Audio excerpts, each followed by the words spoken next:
Hello everyone, and thank you for being here today for Sukha Dharma's very first Dharma Talk. We're really excited to get started with our Dharma Talk project, and we're also really excited to get started today. But before we begin, I just wanted to take a minute and kind of give you some background of what we're doing. We're going to start at the very beginning of the Sutta Pitaka, which is the core teachings in the Tipitaka, which is considered the official text of Theravada Buddhism. And so we're going to start at the very beginning of the Sutta Pitaka, and we're going to work our way sutra by sutra to the very end. And so today we're going to start off with the very first section of the Brahmajala Sutra, and it's titled Talk on Wanderers. So just to give you some brief background before I read part of the scripture, the Buddha and about 500 monks were walking to a pavilion where they're going to take leave for the night, and they're followed by a teacher and a student, his very young student. And so the entire time, the teacher is giving dispraise to the Buddha, the teachings, and the group of monks. And on the contrary, and kind of refuting his teacher, the young boy is giving praise to the Buddha. And so the next morning, the monks were just kind of sitting down, and of course they gave praise to how awesome the Buddha is. And this is just amongst the monks. The Buddha is not quite there yet. And so the monks are together giving praise to the Buddha, but also saying how interesting it is that this teacher and the student are contradicting each other, because normally the student would be kind of on the same page as the teacher and agreeing and listening and learning from his teacher. So the Buddha hears this with his divine ear, and he kind of comes over and he's like, what are you guys talking about? What is this conversation about? And so the Buddha took his seat, and the monks explained to him, what they were talking about, their trip here and the teacher and student contradicting each other. And so that's where we begin the part of the sutra that I'm going to read today. And it says, if bhikkhus, others speak in dispraise of me or in dispraise of the Dharma and the Sangha, you should not give way to resentment, displeasure, or animosity against them in your heart. For if you were to become angry or upset in such a situation, you would only be creating an obstacle for yourself. If you were to become angry or upset when others speak in dispraise of us, would you be able to recognize whether their statements are rightly or wrongly spoken? And the monks replied, certainly not, Lord. And then the Buddha continued, if bhikkhus, others speak in dispraise of me or in dispraise of the Dharma and the Sangha, you should unravel what is false and point it out as false, saying something like this, for such and such a reason, this is false. This is untrue. There is no such thing in us. This is not found among us.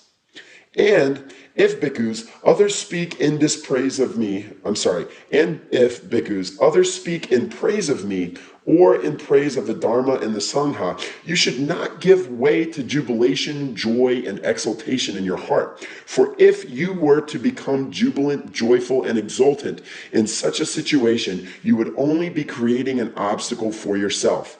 If others speak in praise of me or in praise of the Dharma and the Sangha, you should simply acknowledge what is fact as fact, saying something like this, for such and such a reason, this is fact. This is true. There is such a thing in us. This is found among us. So this is a wonderfully written explanation of how to respond to criticism or praise of any kind in any situation. A monk would generally concern themselves only with spiritual things, like learning from their teacher, practicing the Dharma, or taking refuge in the Sangha. But as a layman, we have different concerns. And if we do it properly, if we have mindfulness and compassion all the time, we can kind of categorize this as spiritual actions. But the main point is, as a layman, our thinking is different. But that's okay. This can still apply to us. This is a teaching explaining that one should not cling to the opinions of others. If one disagrees or has misconceptions about a certain topic, then you should matter-of-factly explain the truth of the situation and why it's true. You don't have to have any certain feeling of right or wrong or of happiness or anger when someone criticizes or praises us. So the same is true for praise. If you become excited about it or if you become frustrated, and then it's only an obstacle to you. then not only is it a holdback for your mind and your path, but it's going to be a turnoff to anyone who you're speaking to because of your improper emotions. You're not going to be able to teach the Dharma or communicate the Dharma to them. They're going to be kind of closed-minded towards you.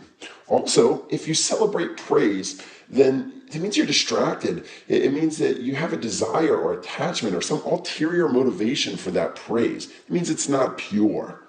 This is not the correct motivation for proper action or for being part of such a virtuous group or community. Being free from desire or praise or the experience of anger, then a person can act with a clear mind and pure motivations.